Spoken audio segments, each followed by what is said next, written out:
What's good, everybody? It's Czar for Christ. We got a story here. It says State Department issues worldwide security alert. We're starting here at Job chapter 31st, starting 19. If I have seen any perish for want of clothing, or any poor without covering, if his loins have not blessed me, lifted up any hand against the fatherless, when I saw my help in the gate, then let me let mine arm fall from my shoulder blade, and mine arm be broken from the bone. Right there. That's what's going to happen to them. They're going to get ripped limb from limb. Exactly what I'm talking about. You're going to get ripped limb from limb. And if not by me, it's in hell. When you go to hell, you get ripped limb from limb in hell. Period. Let my arm fall off from my shoulder blade, and my arm be broken from the bone. For destruction from God was a terror to me, and by reason of his highness could not endure. If I have made gold, thou art my confidence. If I rejoice because my wealth was great, and because my wealth was great, and because my hand had gotten much. If I beheld the sun when I shine, or the moon walking in brightness, and in my heart have been secretly enticed, or my mouth hath kissed my hand, this also were an iniquity to be punished by the judge. For I should have denied the God that is above, if I rejoiced at the destruction of him that hated me, or lifted up myself when evil found me. Neither have I suffered my mouth to sin by wishing a curse to a soul. If the men of my tabernacle said not, oh, that we had of his flesh, we cannot be satisfied. The stranger did not lodge in the street, but I opened my doors to the traveler. Obviously, the strange woman sitting inside the house. Come on, man. He's right there. Sitting right there. Comfortable.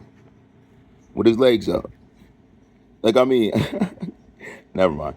If I rejoiced at the destruction of him that hated me, or lifted up myself when evil found him, neither have I suffered my mouth to sin by wishing a curse to his soul. If the men of my tabernacle said not, oh, that we had of his flesh, we cannot be satisfied. The stranger did not lodge in the street, but I opened my doors to the traveler. If I covered my transgressors, was Adam by hiding my iniquity in my bosom? Did I fear a great multitude, or did the contempt of families terrify me, that I kept silence and went not out of the door?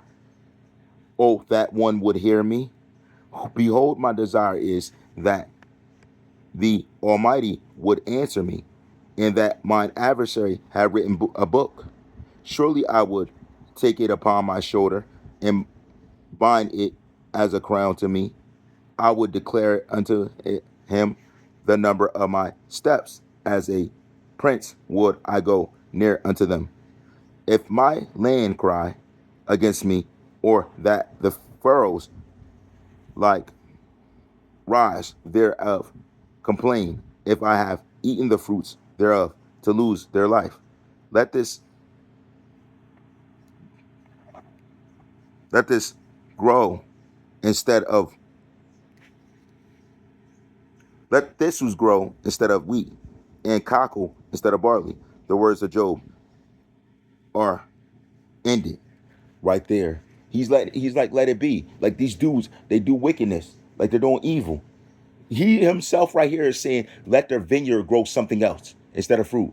Right there, it's right there. He's saying, let it grow something else. He's like, don't let them get the treasures. Don't let them get good things in return for doing evil to me, wickedness to me. They don't get good. He's just saying it right there. 17. I said I will out of from the reading. Your reading is Job chapter 32, 1 to 22. 17. I said I will answer also my part. I also will shew my on my opinion. Right there. I always give my opinion on stuff because if you're not giving your opinion, why am I why what am I doing it for? If I'm not giving my opinion, what are you talking to me for? I'm giving my opinion regardless. I don't care what I'm doing. You're going to hear my opinion. Period. Or don't mention it. Don't have like if you don't want to hear my opinion, don't let me do it. All right. First Samuel chapter 11, starting at the first. Then Nahash the Amorite came up and camped against Jabesh Gilead, and all men of Jabesh said unto Nahash, make a covenant with his, and we will serve thee. And Nahash the Ammonite answered them, on this condition will I make a covenant with you, that I may thrust out all your righteous and lay it for reproach upon all Israel. And the elders of Jabesh said unto him, give us 7 days, despite that we may send messengers unto all the coast of Israel. This dude lost and he got another 7 days up to 30 days. Why? Who's he sending messages to? That's what they're not. See, this is what I'm trying to explain to everybody. You like reading it, do you understand it? Like who's he sending messages to? What I tell you what's happening? There's stuff coming, right? I said that. People don't listen. And then, if there be no man to save us, we will come out to thee. When then came the messengers to Gibeah of Saul and told the tidings in the ears of the people. And all the people lifted up their voices and wept. And behold, Saul came after them. Her came after the herd out of the field. And Saul said, what aileth thy people that they weep? And they told him, Saul, when he heard those tidings, and his anger was kindled greatly, and he took a yoke of oxen, and the fear of the Lord fell on the people. And they came out with one consent. And when he numbered them in Bezek, the children of Israel were 300,000, and the men of Judah 30,000. And they said unto the messengers that came, thus shall ye say unto the men of Jabesh Gilead, tomorrow by that time the sun be hot. Yea, ye shall. Right there. Yo, like when you're doing, like these dudes, they're from Gabesh, the G town. They're going to hell fire. I'm being attacked by dudes who are going to hell. Satan's going to hell. These dudes are going to hell. All these people are going to hell. And they're attacking me. And the sun be hot. But you haven't been there. You haven't been anywhere around a hot place. You don't know what it feels like. It was 90 something degrees. It was really hot to my flesh. You know what's going to be there? Ye shall have help. And the messengers came and shewed it to the men of Jabesh, and they were glad. Therefore the men of Jabesh said, tomorrow we will come out unto you. And it was so on the morrow that Saul put the people in 3 companies. These are 3 companies. And they came into the midst of the host in the morning watch. And I slew the Ammonites until the heat of the day.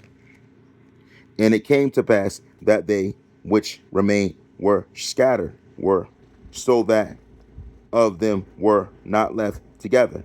And the people said unto Samuel, who is that said, shall Saul reign over us? Bring the men that said, shall Saul reign over us? Hearing the men that are many, but them to death. Right there. Yo, these dudes are going to be put to death for all they're doing. It's going to end. There's a beginning and an end. 1 Samuel chapter 12, 1 to 25. 1 Samuel chapter 12, 1 to 25. And that the part of that was the reading for that. Time for the crux, nigga. I got Daniel 7, starting at the 25th.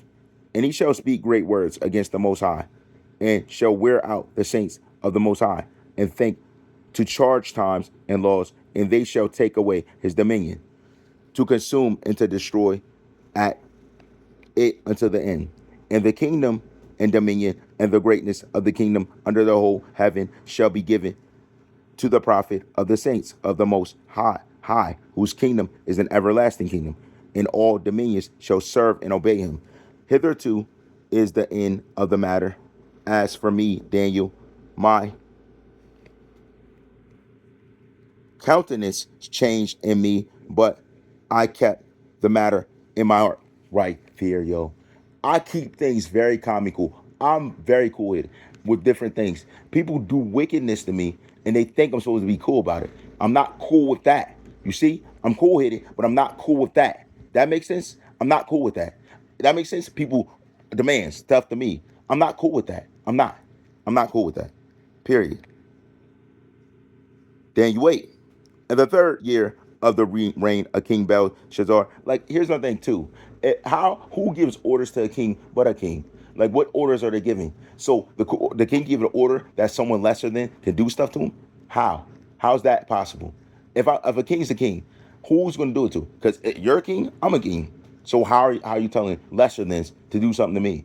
And then if I do something back, no, you can't. That's crazy.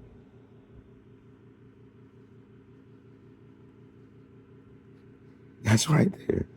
In the third year of the reign of King Belshazzar, a vision appeared unto me, even unto Daniel, after that which appeared unto me at first. And I saw in a vision, and it came to pass, even as I saw, that I was at Shushan, in the palace, which is in the province of Elam. And saw in a vision, and I was by the river, a ram which had two horns, and the two horns were high, but one was higher than the other, and the higher came up last. I saw that's the Antichrist right there. I saw the ram pushing westward and northward and southward. Yo, right there. Remember, Satan told him I'm going to and fro here and there when he said, "Where were you?" That's everywhere. So that no breast, no beast might stand before him. Neither was there any that could deliver out of his hand, but he did according to his will and became great. And as I was considering, beholding, the goat came from the west on the face of the whole earth and touched not the ground, but he touched me and sent me upright. And he said, Behold, I will make them know what shall be in the last end of the indignation. For at the time appointed, the end shall be. The ram which thou sawest having two horns are the kings of Media and Persia, and the rough goat is the king of Grecia, and the great horn that is between the eyes is the first king. Now that being broken, whereas four stood up for it, four kingdom shall stand up out of the nations, but not in this power. Right there. They're standing up, but they're not in the power of God. They're standing up. What is it? They're all coming to war in one place. They're all working towards the goal of starting a world war. What did God say? In the end, there will be much what? Rumors of war, different things, till they really meet up and they're just fighting for no reason. The reading is going to be Samuel chapter 12. You want to read 1 to 25. And I have, oh, let me finish with this one. And all the people went to Gilgal, and there they made Saul king before the Lord in Gilgal, and there they sacrifices of peace offerings before the Lord. Right there, and it said, and all men of Israel rejoiced greatly. Right there. You're supposed to rejoice in the defeat of enemies with God. You praise God in the defeat of an enemy. When an enemy dies fighting you, when you take an enemy out, you praise God for it at all times. All rights reserved.